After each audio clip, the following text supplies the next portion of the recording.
চার দেয়ালে মাঝখানে আজ একা আমি থাকি। চার দেয়ালের মাঝখানে আজ একাই আমি থাকি। জীবনে স্মৃতিগুলো চোখের জলে লিখি। জীবনে স্মৃতিগুলো চোখের জলে লিখি। নিঃসঙ্গ জীবন আমার আড়ালে ঢাকি। নিঃসঙ্গ জীবন আমার আড়ালে ঢাকি। মনের স্মৃতিতে এখন আলপনা কি। মনের স্মৃতিতে এখন আলপনা কি। মনের স্মৃতিতে এখন আলপনা কি। মনের স্মৃতিতে এখন আলপনা কি। তাহলে নীরব থাকাই বুদ্ধিমানের কাজ। আচ্ছা, এখন আমাদের কি কাজ? আমার কোনো কাজ নেই, কাজ তোদের। বিনাদের বাড়িতে যাবি হলুদ দিতে। দেখি আপনি কেমন পারেন। আচ্ছা লাবণী, আমার একটা কথা বলো তো, হঠাৎ করে তোমার সাহস এত বাইরে গেল কেমনে? আরমান আমার স্বাধীনতায় হস্তক্ষেপ করেছে, তোমাকে আমাকে এই বাড়ি থেকে বের করে দিয়েছিল। ভুল বললে, আরমান আমাদেরকে বের করে দেয়নি। দেখো, আমি যা করেছিলাম তার জন্য আমি সবার কাছে ক্ষমা চেয়েছি, তাহলে এখন এসব কথা বলছো কেন? শোনো, বিষয়টাকে যদি জটিল করি তাহলে কিন্তু একটা সাংঘাতিক ব্যাপার ঘটে যাবে, এমনকি বিয়েটা ভেঙেও যেতে পারে। এদিকে এভাবে দাঁড়িয়ে থাকা ঠিক না, এভাবে কথা বলা ঠিক না। চলো আমরা ওদিকটায় যাই। আচ্ছা, তুমি আগে যাও, আমি আসছি। ওকে।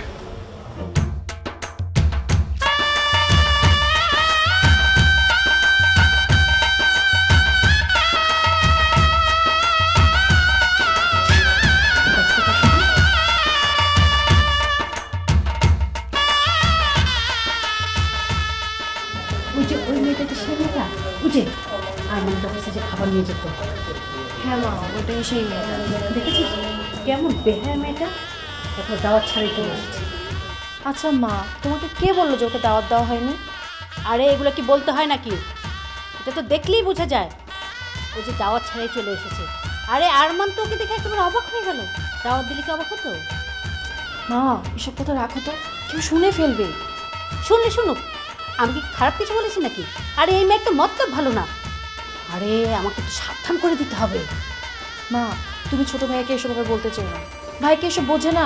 কেমন বোঝে তুমি দেখতেই পাচ্ছি। গায়ে হলো তিতির, একেবারে বাসায় এসে উঠেছে। সুযোগ পেলে তাকে মাথায় উঠে নাচবে। কি যে বলো না মা, ওসবও কেন করতে যাবে? আর ছোট ভাইয়াই বা কেন এসব করতে দেবে? যা বুঝিস না তা নিয়ে তুই মুখে মুখে তর্ক করবি না। আচ্ছা তুই পুরুষ মানুষের কতটুকু চিনিস? হ্যাঁ, দেখছিস না কেমন রং ঢং করে কিরকম বেহার মতো এসেছে। মা, আমার না এসব একদম দেখতে ইচ্ছে করছে না। ইচ্ছে করবে না তো, কারণ আমারই তো এসব দেখতে ইচ্ছে করছে না। ভাইজান যে কেন এসব সহ্য করে হাল্লাই যাবে। মামা কি বলবে? আর বাসায় মেহমান আসতে পারে না, এখানে কারো কিছু বলার আছে বলো? আরে গাধি, আমি কি ওই মেয়েকে জিজ্ঞেস করতে বলেছি? ভাইজান তো আরমানকেও জিজ্ঞেস করতে পারে।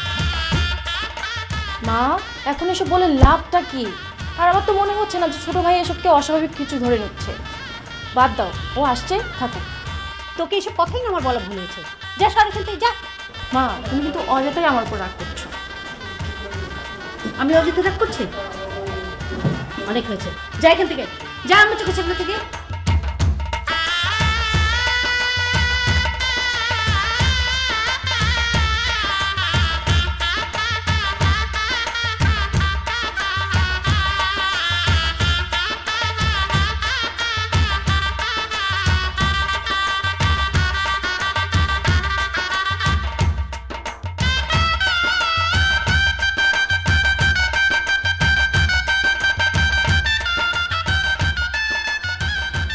বাবা, আপনি এখানে একা বসে আছেন, ওদিকে তো সবাই ব্যস্ত।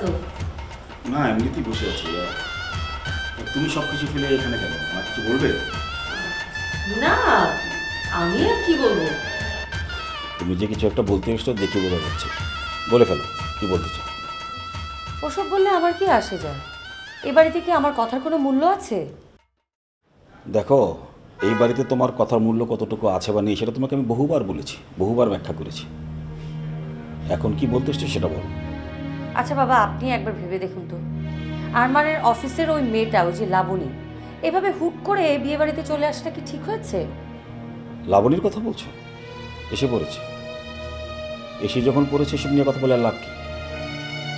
বাবা, আজই তো বলা উচিত। পারিবারিক একটা প্রোগ্রামে এভাবে হুট করে অফিসের একটা মেয়ে চলে এসেছে। পরিবারের কেউই এটা ভালো দৃষ্টিতে দেখবে না, আর এটা নিয়ে পরিবারের মধ্যে অসন্তুষ্টির কারণ হতে পারে। হ্যাঁ, অসন্তোষ সৃষ্টি করতে পারে যদি এটা নিয়ে সবাই একটু বেশি বাড়াবাড়ি করে, যেমন তুমি করছো। আমি আবার কি করলাম? করনি? লাবণীকে তুমি তোমার নিজের রুমে নিয়ে গিয়েছিলে কেন? সেখানে নিশ্চয়ই তুমি ওকে আপ্যায়ন করার জন্য নিয়ে যাও। বাবা, আপনি এটা কি বললেন? বাড়িতে একটা মেহমান এসেছে, তাকে আদর করা, আপ্যায়ন করাটা কি অন্যায়? এক্স্যাক্টলি। কাউকে সমাদর করাটা মোটেই অন্যায় না, কিন্তু তাকে সবার অগোচরে নিজের রুমে নিয়ে যাওয়াটা সন্দেহজনক, তাই না? আচ্ছা বৌমা, তুমি কি চাইছো বলো তো? আমি আবার কি চাইবো? আপনি কেন এই কথাগুলো আমাকে এভাবে বলছেন আমি তো সেটাই বুঝতে পারছি না। বলছি এই জন্য যে তুমি এখন যেটা করছো সেটাকে বলে গাছের গোড়া কেটে আগায় পানি দাও। বাইরে এটা নিয়ে সমালোচনা করছো, আর ভিতর ভিতর তাকেই সমাদর করছো যাকে নিয়ে তুমি সমালোচনা করতে এসছো। বাবা, এটা একটা স্বাভাবিক ভদ্রতা। আমি নিশ্চয়ই লাবণীকে আমার ঘরে ডেকে নিয়ে ওর সাথে মিসবিহেভ করিনি। সেটাই যদি বোঝো তাহলে তুমি ওর বিরুদ্ধে আমার কাছে অভিযোগ করতে এসছো কেন? বাবা, আমি অভিযোগ করতে আসিনি, আমি এটাই বলতে এসেছি যে আরমানের কতটা প্রশ্রয় পেলে অফিসের একটা মেয়ে বাড়িতে হুট করে চলে এসে আরমানের গায়ে হলুদ মাখিয়ে দিতে পারে। আপনি বলুন, কাজটা কি আরমান ঠিক করেছে? কি করেছো? হ্যাঁ বাবা, আমি তো সেটাই বলছি আপনাকে। লাবণী কাউকে কিছু না বলে এরকম ভরা মজলিসে হুট করে চলে এসেছে, এসে আবার আরমানের কাছে গিয়ে আরমানের গায়ে হলুদ মাখিয়ে দিচ্ছে। বিষয়টা কেমন অড না? আমার কাছে তো দেখতে ভীষণ অড লেগেছে। তুমি হঠাৎ করে এসব নিয়ে আমাকে বলতে এসছো কেন? বাসা তারা অনেকেই আছে, কই তারা তো কেউ কিছু বললো না। বাবা, অন্য কারো মেরুদণ্ড নেই বলে কি আমার মেরুদণ্ড থাকবে না? আমি আসলে অন্যায় দেখলে সহ্য করতে পারি না। তাই নাকি? এ তো দেখছি ভূতের মুখে রাম নাম, যে নিজেই জানেই না কোনটা ন্যায় এবং কোনটা অন্যায়, সে কিন্তু এসব কথা বলতে এসছে। বাবা, আমি আবার কি অন্যায় করেছি? একটা মানুষের ব্যক্তি স্বাধীনতা থাকাটা কি অন্যায়?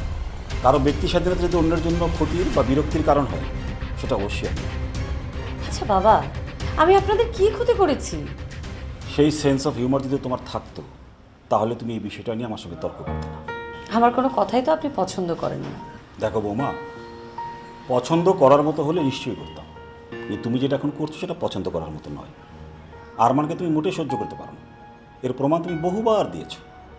আর এখন যেটা করছো সেটাও ওর বিরুদ্ধে বিষোদাগার। আরেকটা কথা বৌমা, মানুষ কিন্তু কেউ নিজের পায়ে কুড়াল মারে না, কিন্তু তুমি মারছো। আচ্ছা, তুমি এসব কেন করছো বলো তো? কী লাভ এতে? আমাদের লাভ ক্ষতি নিয়ে আমি কোনো চিন্তা করছি না। এই পরিবারে আমাদের অবস্থান কোথায় সেটা আমি অনেক আগে বুঝে গেছি বাবা। আমাদের বলতে তুমি কি বোঝাতে চাইছো? কেন? আমার আর নোমানের কথা বলছি। নোমানের কথা বলছো? কই, নোমান তো কখনো এ ব্যাপারে কিছু বলেনি। তুমি খামাকা ওকে এখানে জড়াচ্ছ কেন? সেটা সঙ্গত কারণেই জড়াচ্ছি, কারণ নোমান আমার হাজব্যান্ড। হাজব্যান্ড নাকি ও কলের পুতুল? তুমি ওকে যেভাবে নাচাচ্ছ ঠিক সেভাবে নাচছে। এসব কথা বলে আপনি সব কিছু এড়িয়ে যেতে পারেন না বাবা। এই বাড়িতে একচক্ষু নীতি চলে, আপনি যা বলেন ঠিক তাই হয়, অন্য কারো কথার কোনো মূল্যায়নই করা হয় না। কেন? তোমরা তো তোমাদের মতো করেই চলছো, কারো কোনো কথাই তো শুনছো না, আর কেউ তোমাদেরকে কোনো বাধাও দিচ্ছে না। তবে একটা কথা বল, তুমি কি চাইছো সেটা আমি খুব ভালো করে বুঝতে পারছি। তুমি চাইছো যে কোনো প্রকারে যে কোনোভাবে নোমান এবং আরমানকে আলাদা করে দিতে, তাই না? যাতে করে তোমরা তোমাদের সম্পত্তিটা বুঝে পেতে পারো, তাই তো? একটা কথা শুনে রাখো, এটা যদি তোমার দুরভিসন্ধি হয়ে থাকে তাহলে আমিও বলছি, আমি আমার সম্পত্তি এমনভাবে উইল করে যাব যাতে আমার মৃত্যুর পর আমার সন্তানরা সেই সম্পত্তির ভাগিদার হয়, তার আগে নয়। আপনি এসব কি বলছেন বাবা? আর একটা কথা বৌমা,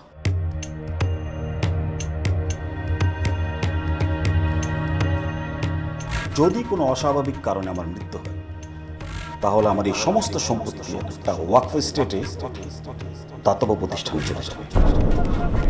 সো এমন কোনো কিছু মনে হয় না। ছি ছি বাবা, আপনি আমাকে এতটা ছোট ভাবছেন? তুমি আমাকে ভাবতে বাধ্য করছো। তার মানে কি দাঁড়ালো? তার মানে হলো লাবণী এবং আরমানের ব্যাপারে তুমি আর একটি কথা বলবে না। ওকে, মনে রাখবো। মনে রাখবে, যা ইচ্ছা তাই করবে। এখন যাও, ও বাড়িতে যাওয়ার জন্য তৈরি হয় না। আমি কোথাও যাবো না। নিশ্চয়ই যাবে, অনেক হয়েছে। তুমি আমাকে আর রাখিও না, যা বলছি তাই করো। যাও যাও।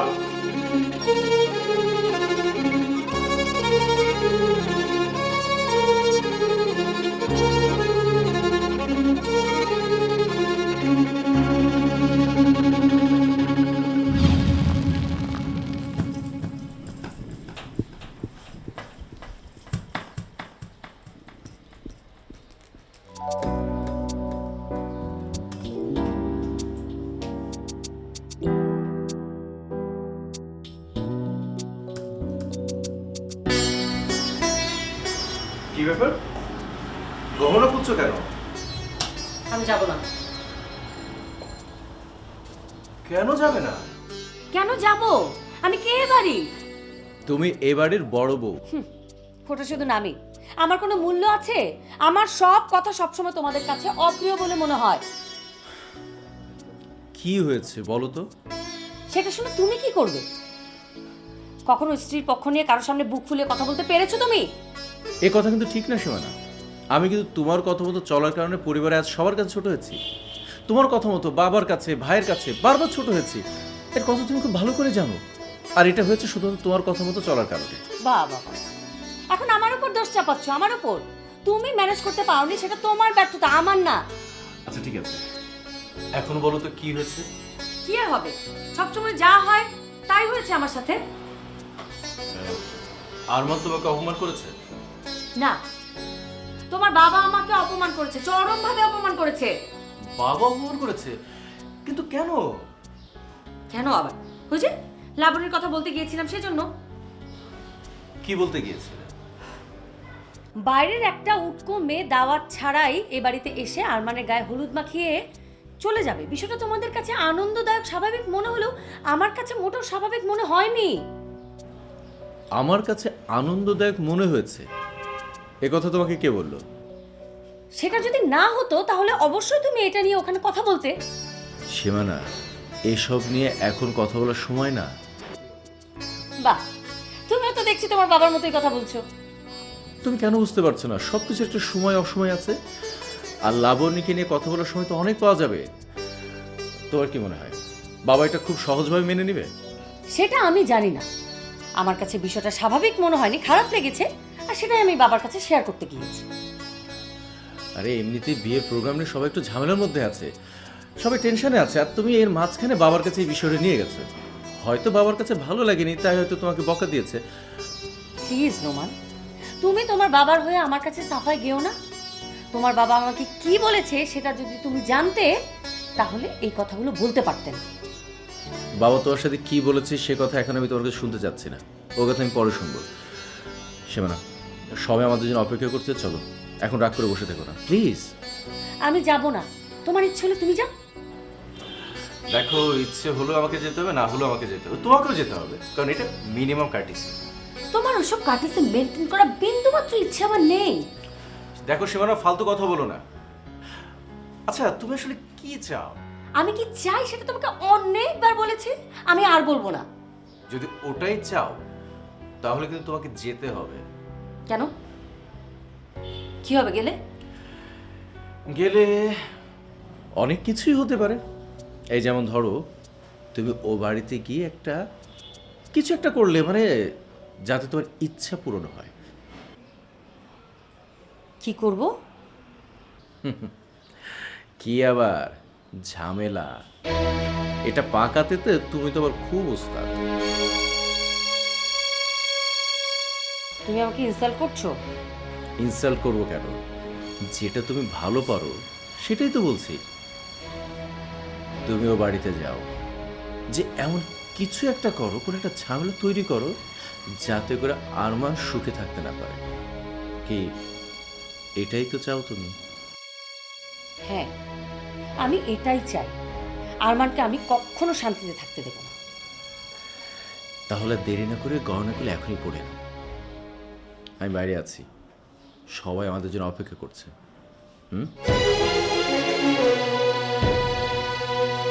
ঠিক আছে।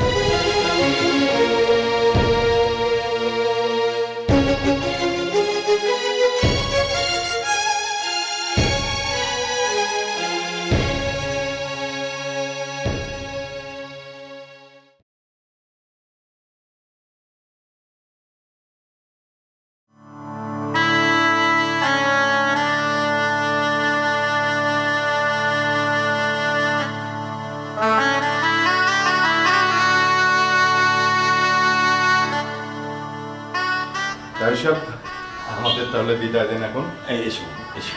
আপনাদেরকে অনেক কষ্ট দিয়ে গেলাম। ছি ছি, কি বলছো এসব? কষ্ট কেন হবে? তোমরা এসছো, এই যে এত সুন্দর একটা সময় কাটলো, আমি অনেক খুশি হয়েছি। আবার এসো কিন্তু তোমরা এসেছো, খুব ভালো লেগেছে। এখন ওদেরকে পাঠিয়ে দেন, আমরা একটু আনন্দ করি। হ্যাঁ হ্যাঁ, ওরা কিছু করে মধ্যে রওনা হবে। ঠিক আছে, আসি এসো এসো। এই কামরুল, যা গাড়িতে তুলে দে।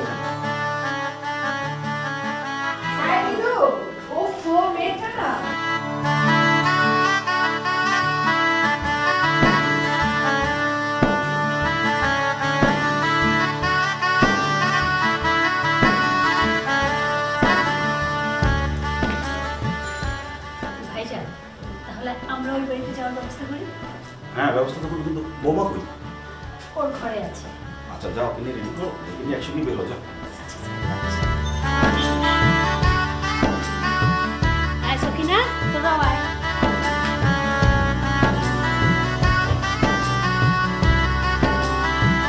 কামরুল,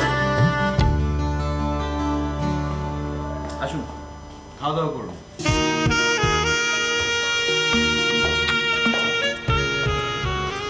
কি খাবেন বলুন?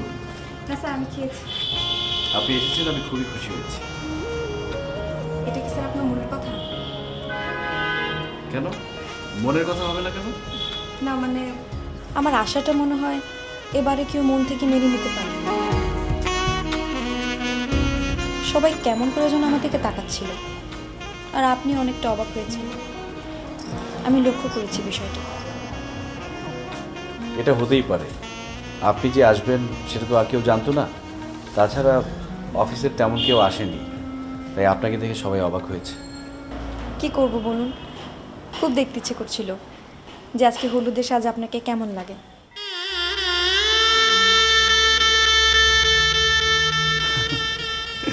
এটা দেখার কি হলো? দেখার চোখ থাকলে অনেক কিছু দেখা যায়, খুব ভালো লাগে তখন। ও আচ্ছা।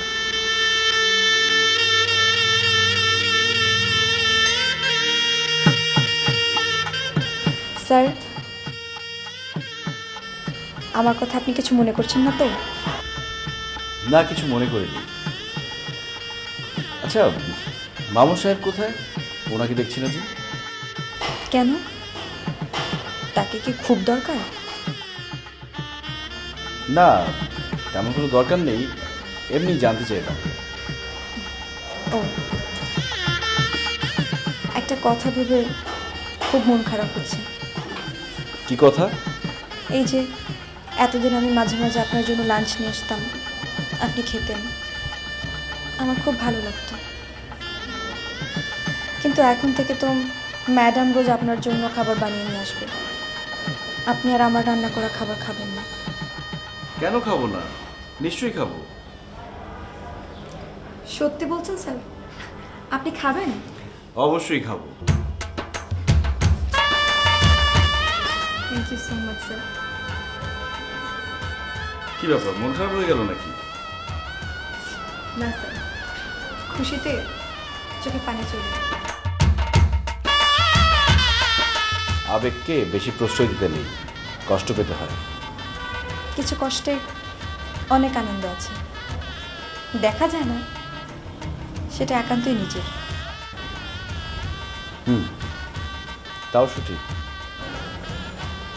স্যার কি আমার কথা রাগ করলেন?